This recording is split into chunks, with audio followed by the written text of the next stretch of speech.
38 degree উত্তাপ মাথায় নিয়ে মঙ্গলবার সকাল থেকে ঘাটাল পৌর এলাকায় প্রচার শুরু করেছিলেন দেব। দিনভর হুডখোলা গাড়িতে ঘোরার সাথে সাথে বেশ কিছু জায়গায় পায়ে হেঁটেও ঘুরেছেন। শেষমেশ পাড়ার ভেতরে অপেক্ষমান মানুষের কাছে পৌঁছতে টোটোতে করে ঢুকলেন পাড়ায়। পরে ফের হুডখোলা গাড়িতে করে আবার যাত্রা শুরু করেন। সঙ্গে রাজভোগ নিয়ে ছুটে এলেন বৃদ্ধ আপ্যায়ন করতে দেবকে। দেব সেই রাজভোগ নিয়ে মুখে তো দিলেনই, সঙ্গে থাকা লোকজনকেও খাওয়ালেন রাজভোগ। ধন্যবাদ জানালেন বৃদ্ধকে। ঘাটাল পৌর এলাকার 1 নম্বর ওয়ার্ডে সুখচন্দ্রপুর থেকে হুডখোলা গাড়িতে প্রচার শুরু করেছিলেন দেব। পরে 2 নম্বর ওয়ার্ডের আড়গোড়া শীতলা মাতা রক্ষাকালী মন্দিরে পুজো দিয়ে 5 নম্বর ওয়ার্ডের গম্ভীরনগর হয়ে পরপর 17টি ওয়ার্ডে রোড শো করেন। মঙ্গলবার দিনভর বড় হুডখোলা গাড়িতে ঘোরার পরেও 9 নম্বর ওয়ার্ডে একটি সরু রাস্তা সংযোগ থাকা পাড়ায় বহু মানুষ অপেক্ষা করছেন জানতে পেরে কিছুটা হেঁটে পরে টোটোতে করে পাড়ায় ঢোকেন। পাড়ায় অনেকেই সাদরে গ্রহণ করেন দেবকে। ছুটে আসেন রাজভোগ নিয়ে, এক বৃদ্ধ খাওয়ালেন দেবকে।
টোটো চড়ে যাচ্ছেন, কি বলবেন?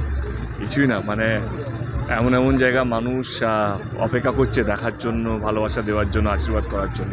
তো সেই সব জায়গাগুলো টাচ করার চেষ্টা করছি। এবং এই গরমে, আজকে সবচেয়ে বেশি গরম, এই গরমে সেই গরমকে মানে অতিক্রম করে, মানে গরমের কথা না ভেবে মানুষ রাস্তায় দাঁড়িয়ে আছে। এবং আমাকে এখনই বলা রাস্তায় এখনও প্রচুর মানুষ দাঁড়িয়ে আছে, 2 ঘন্টা ধরে দাঁড়িয়ে আছে। তো যাচ্ছি, এবার সবার সঙ্গে দেখা করার চেষ্টা করছি এবং সবাই খুব একটা পজিটিভ এনার্জি নিয়ে সবাই দেখছে। তো ডেফিনেটলি ভীষণ ভালো লাগছে। বামপন্থীদের দাদা একটা পলিটিক্যাল প্রশ্ন আছে, বামপন্থীদের যেসব পার্টি অফিস এখনো বন্ধ রয়েছে, তৃণমূল সেখানে বন্ধ করে রেখেছে বলে দাবি করছে। বিজেপি এবং সিপিএম তারা জোটবদ্ধ হয়ে এই পার্টি অফিস খোলার চেষ্টা করছে। তাহলে কি মনে করেন এই লোকসভা নির্বাচন জোট হচ্ছে বামপন্থীর এবং? আমি এত কিছু বুঝি না, আমি মানুষের ভালোবাসা দেখতে পাচ্ছি, তো আমার সেটা নিয়ে আমার ভাবা উচিত না। এবং আমার মনে হয় তার জন্য পার্টি স্পোক পার্সন আছে, যে স্টেট এখানকার ডিস্ট্রিক্ট লেভেল যে স্পোক পার্সন, সেই উত্তরটা ভালো দিতে পারবে। আমার মনে হয় আমি আমার নির্বাচনটা মানুষের কাছে যাচ্ছি, মানুষের ভালো লাগা খারাপ লাগা সবটাই শুনছি।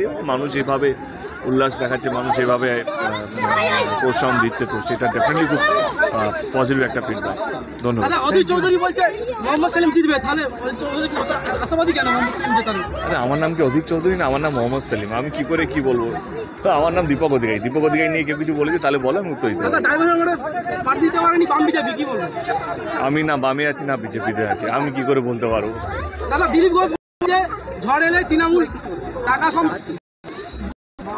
টাকা পয়সা মেরে দেয়, কটা খবর দিলীপ ঘোষ? আমরা দিলীপ, এটা পলিটিক্যাল স্টেটমেন্ট, এইটার সঙ্গে রাজনীতি কোনো যোগ নেই। ভোট এলে এরকম গরম গরম ডায়লগ না বললে তোমরা হেডলাইন করবে না এবং মানুষের কাছে পৌঁছানো যাবে না। আমার মনে হয় এটা ভোটের লাইন, তো এটা নিয়ে বিশেষ কিছু বলা